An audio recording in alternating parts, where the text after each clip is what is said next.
Every year, wildfires strike across the world. The damage from a large outbreak hits forests, wildlife, property, and there's often loss of human life. They strike when the air is hot and the land is dry, and spread when high winds fan the flames. Some fires are so intense, experienced firefighters can do nothing to stop them.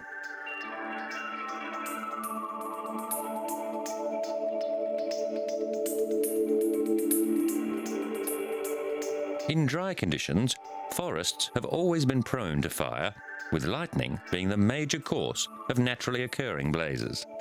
Some environments, like eucalypt forests, have adapted to fire and can regenerate, but most trees cannot recover. October 2007, and fire broke out across a number of fronts in Southern California. Driven by powerful Santa Ana winds, the flames spread across the region, killing one person near San Diego and destroying several houses in the celebrity enclave of Malibu. Hundreds were forced from their homes. The combination of high temperatures, high winds, and very low humidity kept the fire moving, and fire crews could only watch as buildings went up in flames.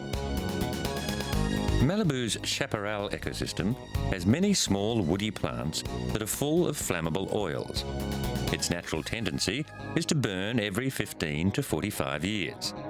This eliminates old growth, but people living in the area have interfered with this process, allowing large amounts of old, dry brush to accumulate. When fire eventually takes hold in the wooded areas, it takes a lot of buildings with it.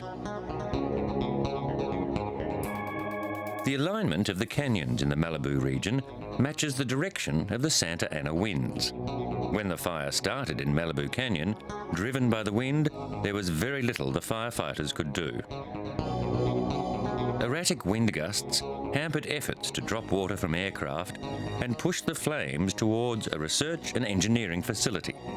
About 500 firefighters worked to protect 200 homes in communities nestled in the hills. By the third day, the wildfires had burned more than 1,200 homes and businesses.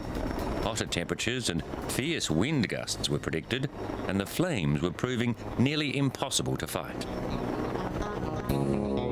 Satellite pictures clearly showed the extent of the fires burning near the Californian coast. The region had been in drought for several years, and meteorologists had been warning that fire conditions were extreme. Over the next month, conditions fluctuated. Winds would abate, allowing firefighters to regain control, but only for short periods. More than 1,700 firefighters, 15 helicopters, and 12 fixed-wing aircraft had been mobilized, and mopping up operations lasted for weeks. Investigators believed the fire was started deliberately, calling its origins suspicious in nature, though local media reports suggested the fire was started by campers. 6 firefighters were injured. 26 fire engines, 6 rescue units, and 180 firefighters were called in to battle a blaze of a very different type in Los Angeles. Americans like to think of the junction of Hollywood Boulevard and Vine Street as their country's most famous intersection. But on this particular day, the location was drawing crowds for all the wrong reasons. The showbiz area is famous for its clubs and theatres.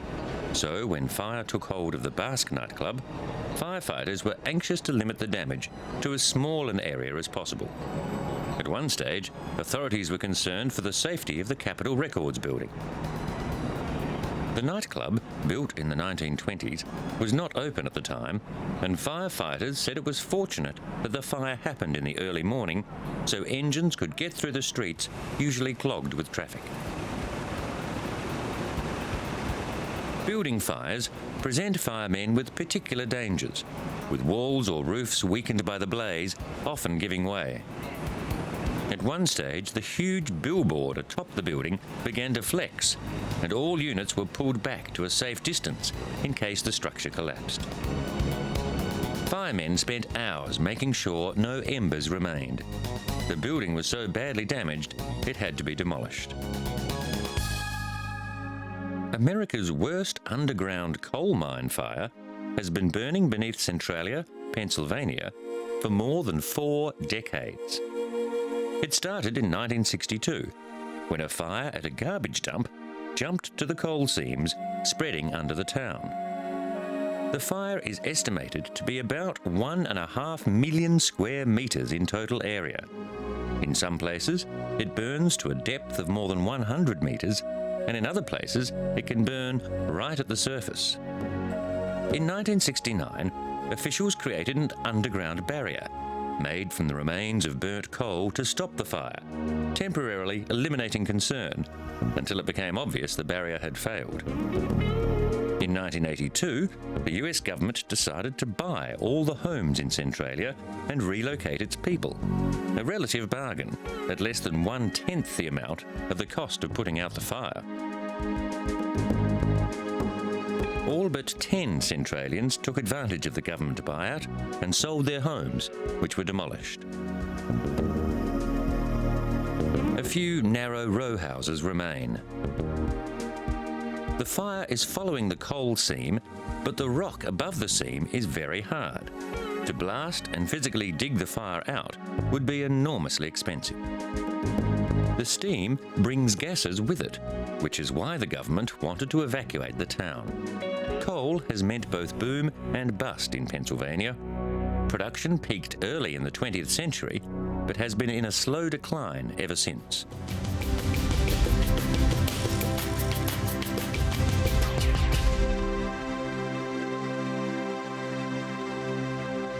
The Los Alamos Research Laboratory in the US state of New Mexico. Since its establishment in the 1940s, Los Alamos has been involved with huge numbers of complex mathematical calculations. The installation of the research organization's latest in a long line of supercomputers. The system occupies more than 1,000 square meters of floor space and is connected by more than 760 kilometers of optical fiber cable. The computer is housed in 536 separate cabinets with a power requirement of 1.6 megawatts. Called Blue Mountain, it has 48 SGI Origin 2000 shared memory multiprocessor computers with a peak capacity of just over 3 trillion floating point mathematical operations per second. The supercomputer can simulate unfolding weather systems or predict how a galaxy was formed. The problem is it can crunch so much information that the raw data it delivers could be quite meaningless if it were not translated into some form of visual representation. So developers worked hard to deliver a display interface that could bring the results to life. When wildfire ripped through Calabasas in the Santa Monica Mountains, 80 homes were lost or damaged, and more than 73 million square meters were burned. What was different about this fire was that it was so closely monitored. Ambient air temperature, wind speed, and relative humidity were recorded hourly, and helicopters were used to chart the fire's spread. Researchers built upon this data set with more information from controlled burns in Florida. They wanted to learn more about chemical interactions within a blaze and the effects of slopes and other terrain on a fire's rate of spread. The fire researchers needed to understand the detailed behaviour of a spreading wildfire driven by wind through a distribution of trees, bushes and grass that drags the wind and alters its turbulence. The aim was to devise a computer model that could be used to predict the way a fire would develop in a given area under a variety of weather conditions. Accurate fire forecasting could save lives and minimise damage to precious forests. Blue Mountain could carry out all the calculations necessary, quicker than the fire itself would burn. In a simulation of the Calabasas fire, with all the weather conditions recorded during the real fire fed into the computer, the virtual fire behaved exactly the same as the actual fire. At one point, the fire covered 200 metres in just 30 seconds, trapping 3 firefighters. Though they were only metres from safety at the top of the ridge, flames more than 60 metres high overwhelmed them. This rapid rate of spread was accentuated by the topography and the wind. A variety of weather conditions can be fed into the computer to see how a fire in the same location would behave with winds from a different direction and with different air temperatures. Fire experts hope to compile a database of vulnerable areas that includes seasonal information about the fuel types and density of woodlands. At Calabasas, when the fire reached the canyon, it raced up the incline toward the firefighters. It took only 18 minutes to cover the entire slope. If fire chiefs had had access to this tool, the crews could have been pulled out before they were threatened, and they would have had a better idea about where assets could be best deployed. Vegetation maps of the Santa Monica Mountains have been made using an airborne spectrographic system developed and managed by the Jet Propulsion Laboratory. At the moment, the complexity of the fire models require supercomputers for the immense number of calculations. Computing power has been doubling every 18 months, which means fire models, now only open to research laboratories, should soon be available to fire agencies to help protect against the scourge of wildfire.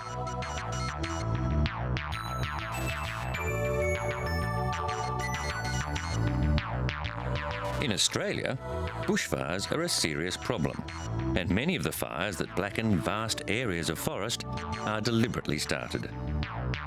Now, firefighters have a new tool to help identify fires sooner. The fire camera is a video surveillance device system that can detect and monitor fires from a great distance.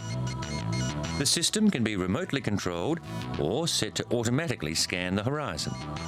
Its output is available at a number of monitoring sites.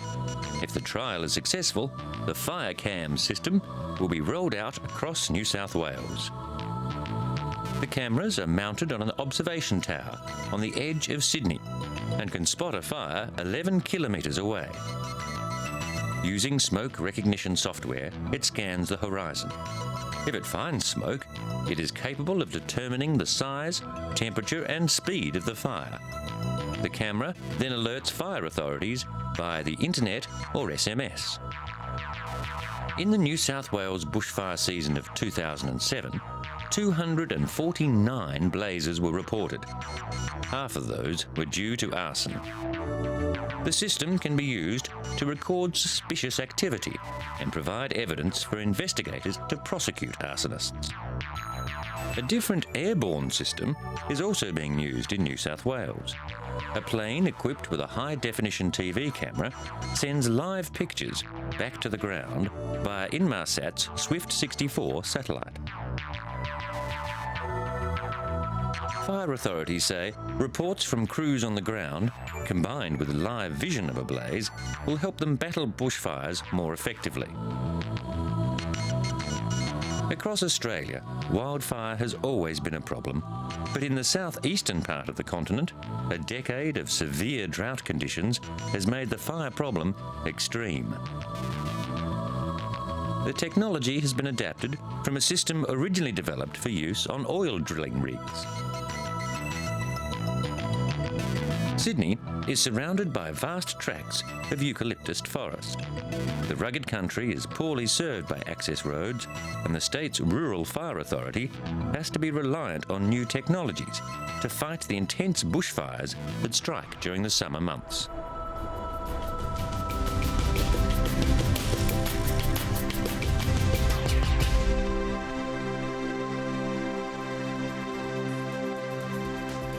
A large fire raged on a backlot at Universal Studios in Los Angeles recently, devouring several movie sets and the theme park's King Kong attraction. At least one building was burned, and as many as 3 blocks of movie facades were destroyed. 2 mock New York and New England streets used for movie making and tourist displays were a total loss. It was the second fire at the historic site in nearly 2 decades. It levelled facades, hollowed out buildings, and left the kind of catastrophe filmmakers are often trying to recreate. The blaze broke out on a backlot soundstage.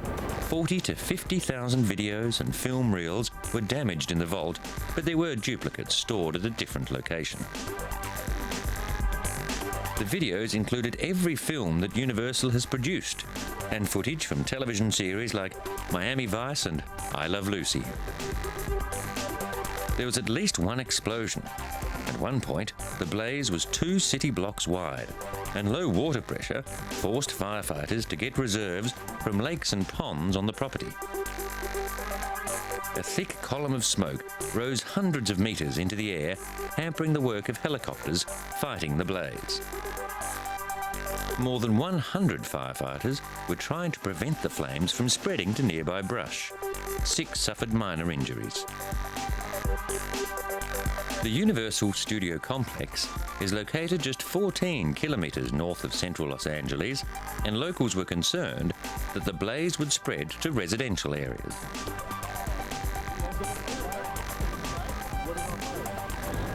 A Universal Studios spokesman said the theme park would open as usual, though the studio tour would not go to the damaged King Kong part of the attraction.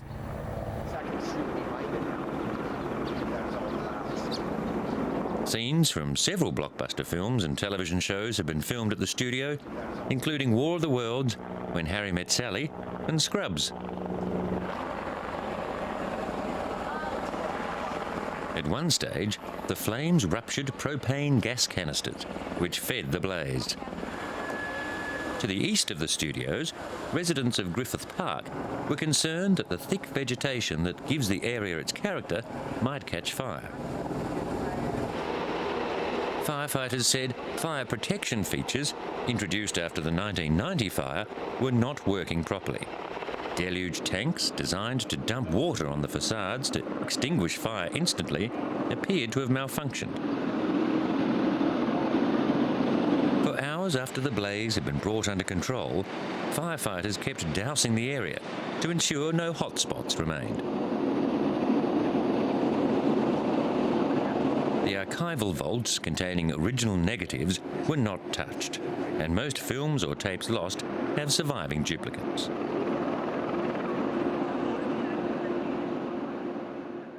Every year, the Spanish city of Valencia celebrates its Festival of Fire.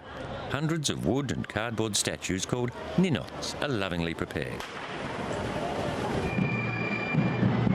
Across the city, neighbourhoods build their own unique fala, an area where the ninots are assembled, and parades crowd the streets. The ritual culminates in a night of festivities, La Crema, when at 600 different falas the statues will be burned. As a part of the tradition of Phallus Week, hundreds of women, known as faleras, parade the city to a background of very loud fireworks. The celebration has its origins in the days when carpenters used wooden lamps called paro to light their workshops. At the end of winter, on the night before the Feast of San Jose, the lamps were burned out in the street. The lamps started being decorated with old clothes and fabric to make them have human form. These were the first ninots. During the 19th century, they grew larger, becoming the decorative statues familiar to today's Valencia. On the big night, high winds in the region almost forced the cancellation of some planned fireworks, and firemen were told to be on alert.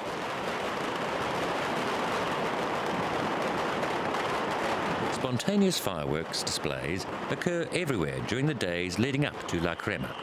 Every afternoon in the Plaza del Ayuntamiento, a huge pile of firecrackers is ignited, making the ground tremble. Traditionally, the fala in the Plaza del Ayuntamiento is burned last. the local fire brigades have special ways of protecting the town's buildings from fire during the festival.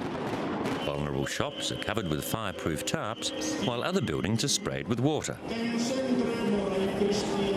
And each year, one of the ninots is spared from destruction by popular vote and exhibited in the local Museum of the Ninot, along with the other favourites from years past. Valencia's administrators say the 5-day event of noise and fire attracts 1 million visitors. Another feast day, this one in Mexico, is also celebrated in a fiery way. The Mixtec community of Villa de Tamazulrapam del Progreso, located in the Mexican state of Oaxaca, play a game similar to hockey using a ball of fire.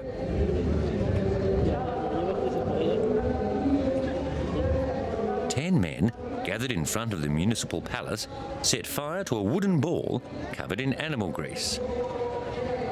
Then, using sticks, the game begins. The game always takes place at night to show the fire to its best advantage. The origin of the game is not clearly understood, but it is known that it was played before the Spanish conquest of Mexico in 1519. The object is to take the ball of fire as far into the opponent's field as possible. Residents refer to the game as a battle. It was prohibited by the Spanish conquistadors because they thought it was witchery and related to the devil.